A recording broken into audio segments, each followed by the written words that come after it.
Hi, I'm Emilio. I'm a program manager at Google. Right now, lots of people are looking for ways to learn new job skills. That's why we created Google Career Certificates, an online training program for fast-growing fields like IT support, project management, data analytics, user experience design, and more. You don't need any prior experience, and you can be job ready in about 6 months. So put your skills to work. Go to grow.google/certificates. Support for this podcast comes from Invent Together. I bet you didn't know that inventing activity by Black inventors peaked in 1899, and it has never recovered. Black and Hispanic college graduates patented half the rate of white college graduates. That's just one of the reasons why you need to know about Invent Together. When our patent system gets more diverse, our nation will get stronger and more successful. Find out how you can help diverse inventors and unleash economic opportunity at inventtogether.org. Leadership is a responsibility, not a position. Welcome to Leading from the Front with Dr. Gary McGrath, where experienced leaders share their own brand of leadership to help you develop and improve your own leadership capabilities. And now, here's your host, Dr. Gary.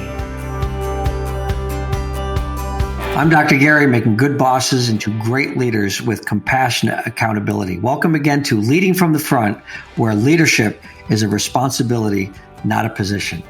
Today's guest has been a registered nurse for over 29 years. Before getting into care management, her bedside nursing experience included the ER, ECU, doctor's offices, home health, and telephone triage. Now she is the president of Alt International Medical Management, otherwise known as AIM. Her team of nurses and doctors help patients make sure they are getting the right care at the right time in the right place for the right reason at the right price with the right documentation and generating the right outcomes. This is done by ensuring that patients have all the information and tools they need to help them be as healthy and happy as possible as quickly as possible. And she helps patients to navigate the insurance system. Well, that's going to be a tough one. We're going to have to talk about that. She is lovingly referred to as Nurse Deb. Please welcome Nurse Deb Alt. How you doing, Deb? Hey, Dr. Gary. Thanks so much for having me on. So my son reminds me, since you're in the medical field, I'm not that kind of doctor. So we should probably drop the doctor for today because you're used to working with medical doctors. So let's go back in history a little bit before we get to talking about AIM. I'd be interested in hearing why you picked nursing. Where was the beginning of that whole career? Oh my gosh. So I think from the time I was born, my parents told me that when I grew up, I was going to be a doctor. And when I got to be about 14, 15 years old, I kind of thought I was headed down that path, but I became a candy striper at the local rural hospital and finally got to see what being a doctor really meant and decided that was totally not for me. That whole on-call 24/7 and the hours that they had to put in, and there was no balance whatsoever to their lives. And that definitely was not something I felt called to do. I had other things that I wanted to do, like growing up and getting married and having a family and those kinds of things. So decided that nursing would be a better option for me than becoming a physician. Well, I stopped the idea of being a physician when I found out I had a horrible memory. So I went from pre-med to engineering because of that. So my path was a little different for other reasons. But so what sparked, though, was it being a candy striper that sparked that service kind of approach to medicine that really got you going? Yeah, I think that was a lot of it. And as I became a nurse and got more involved in bedside patient care and began to see some of the things that were happening there, I actually became very anti-managed care, which I know is weird for the president of a managed care company to say. But as I began to understand the dynamics of financing healthcare and how healthcare gets paid for and healthcare as a business, I got more and more and more disenfranchised with the American healthcare system. And so that's kind of how I ended up in managed care. I actually went to work in telephone triage and ended up through cost-cutting initiatives undertaken by that major university health system here in Ohio that uses the word "the" quite liberally.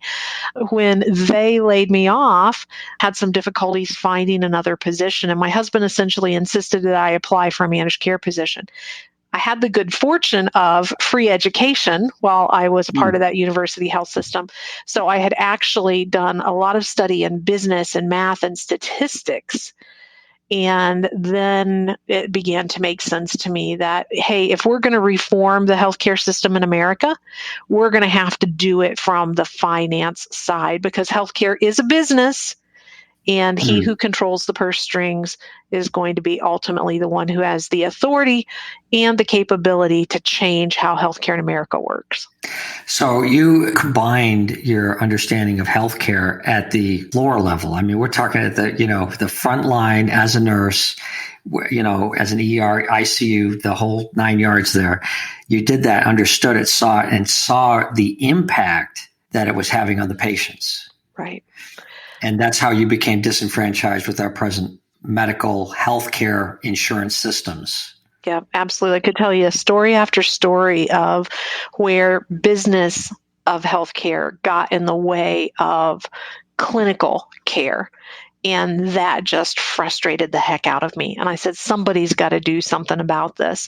And when I wound up in managed care, kind of by default, getting laid off, I originally thought managed care, they were the evil ones, right? They were the ones that were focused on the money and cost cutting. And it's all their fault that patients can't get the things they need. And, we were bathing patients in the ICU with those brown paper towels out of the wall dispenser because they laid off the overnight laundry crew. And, those things I was blaming the managed care companies and the health insurance companies for, and wasn't really understanding what those companies were, what they were about.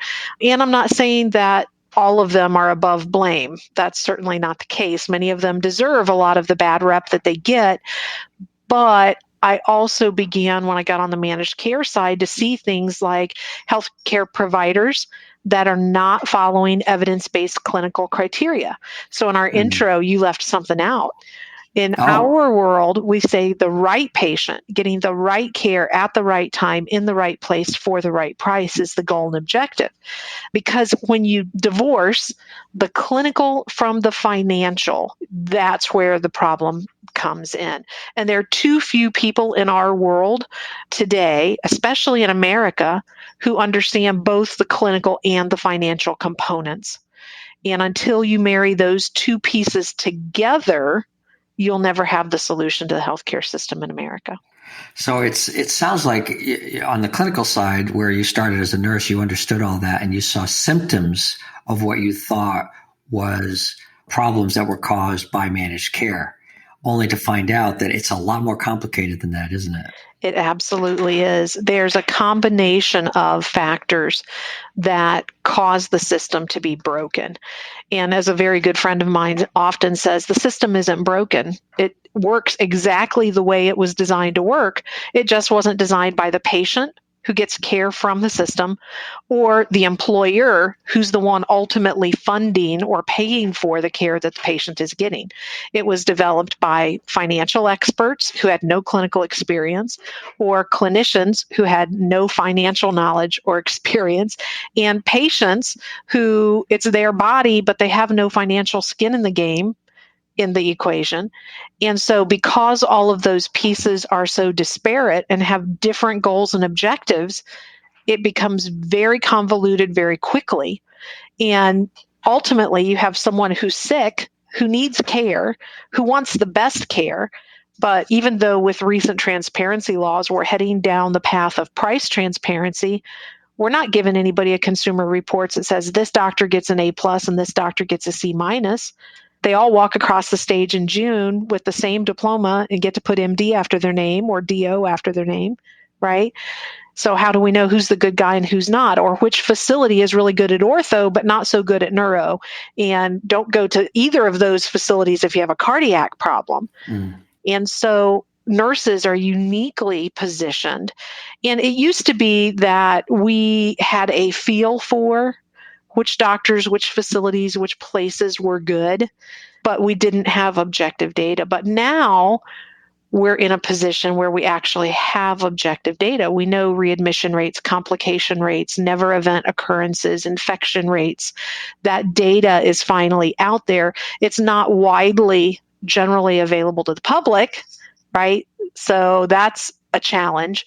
But we can access the data. So now we can guide patients beyond just, I as a nurse have this clinical background and experience. We can actually back it up with hard, objective, measurable data. So as you're talking about this, I'll tell you what popped into my head, and you'll have to excuse the metaphor here. It sounds like the blind leading the blind to provide service to a patient who's in immediate need. That's right. That's the traditional system. That's the broken system. Often a patient will go to their doctor because they've got a tummy ache, and he'll say, well, you need to go to a gastroenterologist. Well, the patient doesn't know any gastroenterologist. So they say to their primary care doctor, well, who do you recommend? Well, he'll recommend somebody that he golfs with, or that he goes to church with, or that he's in Rotary Club with. He doesn't have any insight into, any of the objective clinical measures for that patient, right? He doesn't even know how many times that guy's been sued, or does he have sanctions against his license, or, any of that kind of stuff. He just knows him as a nice guy. Well, he knows him because he's got a one handicap. Right, right. That could be. He's a good golfer. Right. So he must be a good gastroenterologist as well. Must be. Absolutely. So let's back up for a second, because when did, and how exactly, if you can remember, the epiphany, you talked about this kind of epiphany when you started to put all the pieces together. When did that happen for you? How did that happen where you just kind of went, oh my gosh, like all these years I was negative against, managed care providers or this, and your eyes started to open up when you worked for them. But was there like a moment in time where you were just like, OMG? Yeah. So I took a job at a managed care company because I needed a job. Right. I was very fortunate that managed care company was following Catherine Mullohay's principles of care management. So she's kind of the grandmother of patient advocacy and holistic care management. And so I read her book, Case Manager's Handbook, and got to meet her and sit down and talk to her for a little bit. And that's kind of when the light bulb came on for me that, oh my God, we can fix this. Because here's the great dichotomy of healthcare in America. If you get the right patient to the right care, meaning the best care, right? Mm-hmm. And here's the interesting thing. There are enough double-blind, randomized, clinical controlled trials studies published that for most things, we know what the best care is. We know where the benefits outweigh the risk. Now, that's hard to keep up on if you're a bedside practitioner and you're trying to read 1,000 medical journal articles a month. But and isn't that the problem? Is the real challenge for a lot of the doctors? Not because they don't want to, but how can they possibly keep up to date on all this? And this is worldwide now. This isn't a study that was done in Dallas. This might be a study that was done in Kiev or somewhere else in the world that they've found something new, and trying to stay up to date on this stuff has got to be a real challenge. Yeah, if they do it the old-fashioned way, it's impossible, right? If they're just getting the subscription mailed to their mailbox and hoping that they're going to sit down at bedtime and read an article without falling asleep, impossible. But for over 20 years now, there's been a clinical criteria that's evidence-based called MCG. And so they can purchase a subscription, and that very clearly in bullet point format outlines for them when a CT scan is appropriate, when a hysterectomy is appropriate, and whether it should be laparoscopic or open. And so that stuff exists, but it costs money to license that product, and it's not cheap. They've got thousands of doctors who are doing that research and reading the studies and weighting them and developing the clinical criteria. And it's a fabulous tool. And we license it and use it for our company, right? But for a single practitioner or at the bedside, is that really where they want to spend their money?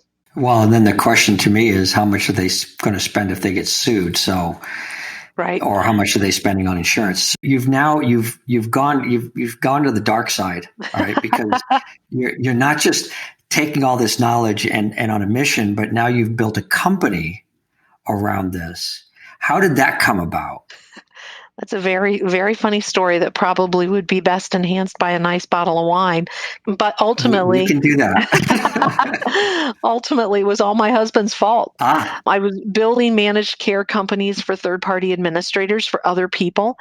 And of course, as is very common in our industry, got tired of the spin-off, merge, acquire, venture capital, private equity, blah, blah, blah, that whole rigmarole.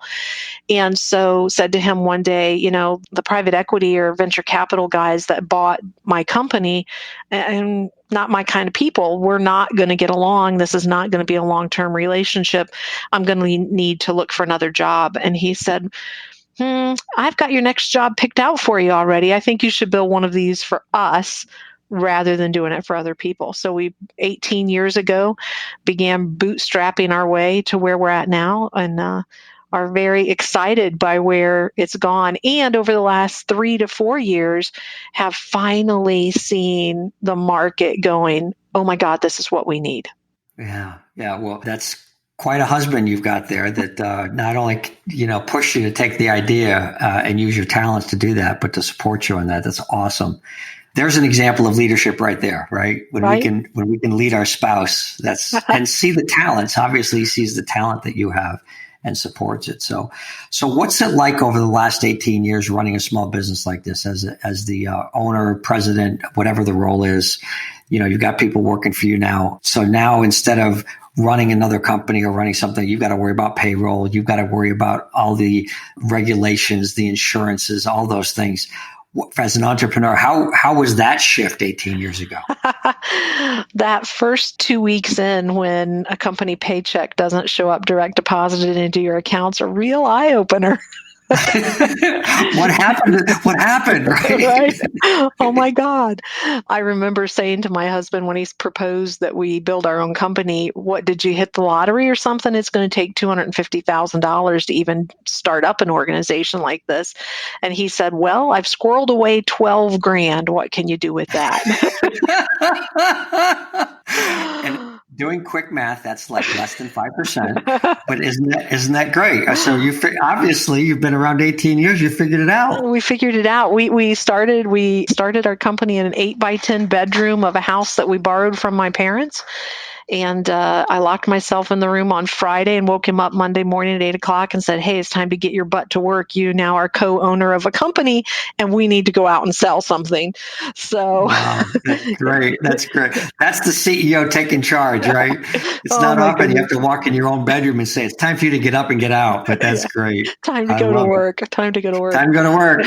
Compassionate accountability. Did you give him a kiss? You got to have compassionate accountability. So you give him a kiss, then you tell him to get the hell out of bed, right? Right. Exactly. It's been quite an adventure. So you got this started. When did you first hire your first employee? Oh my gosh. We did not hire our first employee until probably somewhere about year 2, because not only did we have to build the company from ground up, but there were no softwares to support any of what we were doing, that at least none that we could afford. I mean, there was one that was out there for, $100 and some grand that then you had to put another $100 grand into customizing and blah, blah, blah. And we're like, well, that's never going to work. We have pencils and paper, but we have computers. So we actually started out using an Excel spreadsheet to keep track of everything. So we had to build it all from the ground up.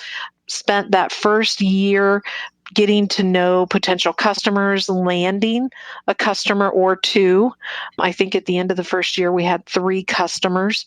And so a lot of manual stuff, and we just knew that wasn't scalable. So building processes, building softwares, all that kind of stuff before we ever hired the first employee. And I think that first employee lasted maybe 6 months before she moved on to something else. And then we had a lag, and was another 3-4 months before we even replaced her. Fortunately, now we're up to about 25 employees full-time every day, but that's quite an adventure. When that first paycheck doesn't come in, and landing that first customer and doing everything you can to service them, right? It's a whole different ballgame for sure. Yeah. Let's talk about that transition when you've gone from when you were a nurse working in a hospital or at a doctor's office. Did you have other nurses working for you?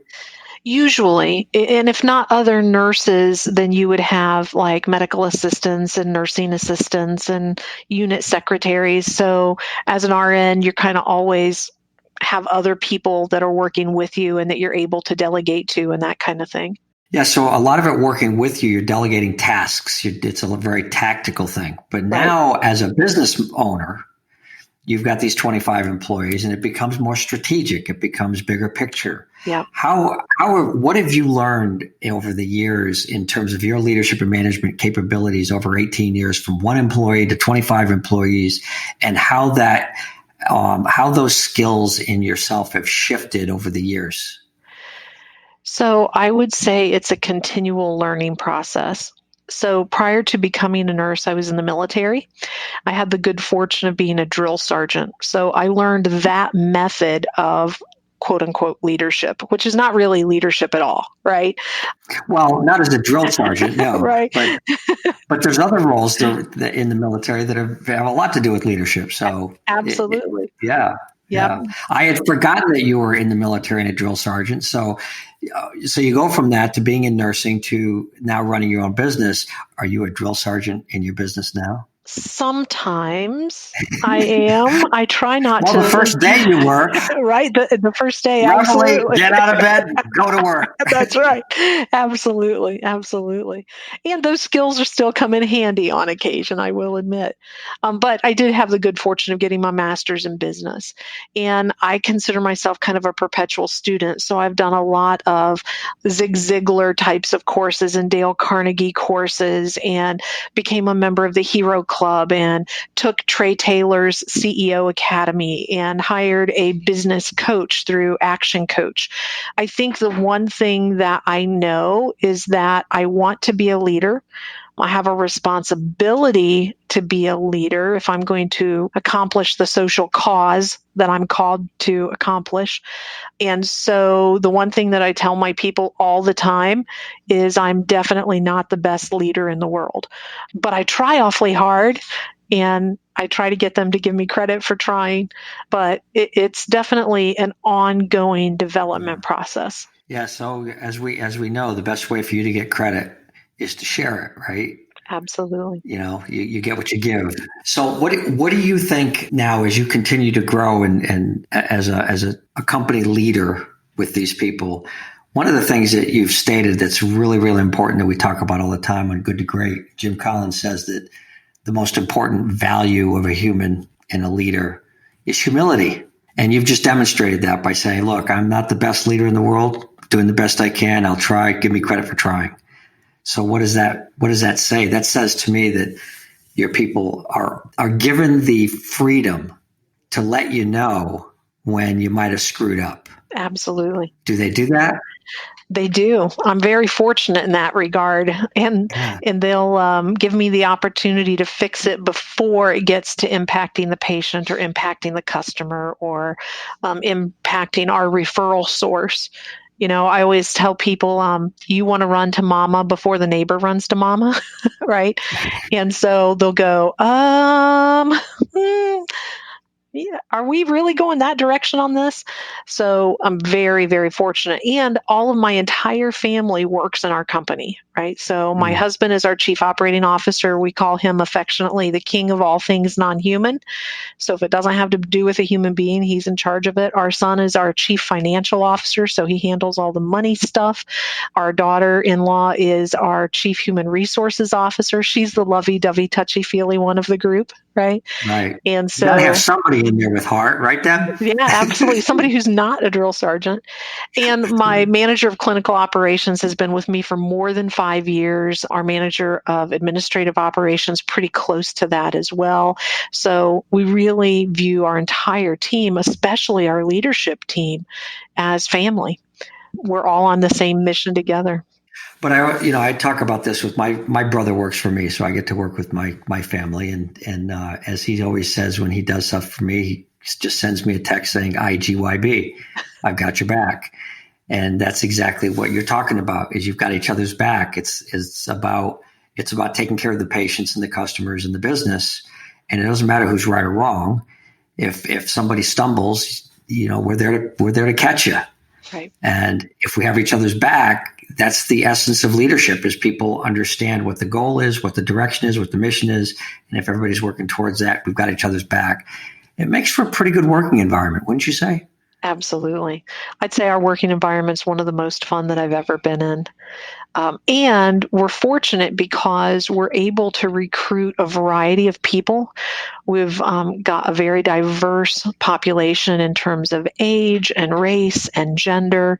It's been interesting because we are very public about our mission, right? And curing what's broken about healthcare one patient at a time. And so people come to us for a variety of reasons. And as we talk to them about, why are you applying for this position? It's interesting the things that they say are wrong with healthcare in America, or what their personal experiences have been with healthcare in America, and why they want to become a part of that mission. And that, to me, is the long-term key. If the company's going to continue, I'm no spring chicken, right? I'm eventually going to exit out. If the company's going to continue and the mission hasn't been achieved, and let's face it, the mission's never going to be 100% achieved. There's always going to be opportunity for improvement in the healthcare system. Then it has to have those folks on that mission alongside me now to fill in as I move on to other things. So it's been quite a dynamic journey and an exciting one to be on, for sure. Yeah. So it sounds like in your interview process, you make sure that people have the same values and the same respect for that mission, so that when they get there and somebody thinks that we're going in a wrong direction or doing something wrong, they can raise their hand, and everybody are as empowered, as we love to say, right? Just give them permission to speak up, right? Because as you said, okay, I'm going to go back to it, not to help patients, but to help the right patients, right? With the right care, right time, right place, right reason, right price, right documentation, right outcome. That's what your mission is to make all those things right. That's right. Absolutely. And the only way to do that is as a team. You can't. Are you smart enough to do this all by yourself? I know the answer to that. I know I'm not. I don't think anybody is. That's right. But you're all smart enough together. And by hiring the right people that, gosh, they're in an environment where I can actually tell Nurse Deb, maybe we ought to try this. And they go, yeah, in fact, that's what we want you to do, right? Right. It's so important in our organization. We're getting ready to do our annual training day here coming up, and we literally print all of our company values and culture statements and go over them verbally, all in their entirety, once a year. And then every month we have this giant whiteboard in the center of our call center, and that value is up on the top of the whiteboard. And our team graffitis ways that they have seen others on the team fulfilling that value or that mission. Because to me, that corporate culture, that tone, that attitude is the most important factor in our ongoing success. Yeah. So your values aren't in some drawer somewhere collecting dust? I mean, I talk to CEOs sometimes that you have a mission and value system. Yeah, we got some somewhere around here, and they're looking around. You're like, what are you looking for, man? But you keep it right in front of everybody every day. That's awesome. So let me ask you my final question. I always get to ask my guests, Nurse Deb. If you could write yourself a letter and send it to yourself 20 years ago or 30 years ago, let's say 19 years ago at least, since you started this business 18 years ago, what would you have written to yourself? Oh, that's an interesting one. Depends on the day and the moment. some days I would write myself, don't do it. It's such a big, daunting task, right? Yeah. It's not going to go as fast as you think that it's going to go. It's going to take a while to get other people to see that the solution is possible, right? To get them to believe that it can be solved.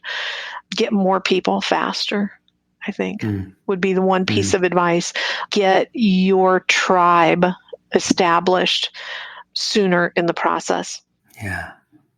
Did you have any idea 20 years ago, before you started this, that you would be working with your husband, your son, your daughter-in-law, and have such a family business with 25 people and these values and a culture that people enjoy working in? As you said, I never had any place that I had this much fun. Did you ever envision that?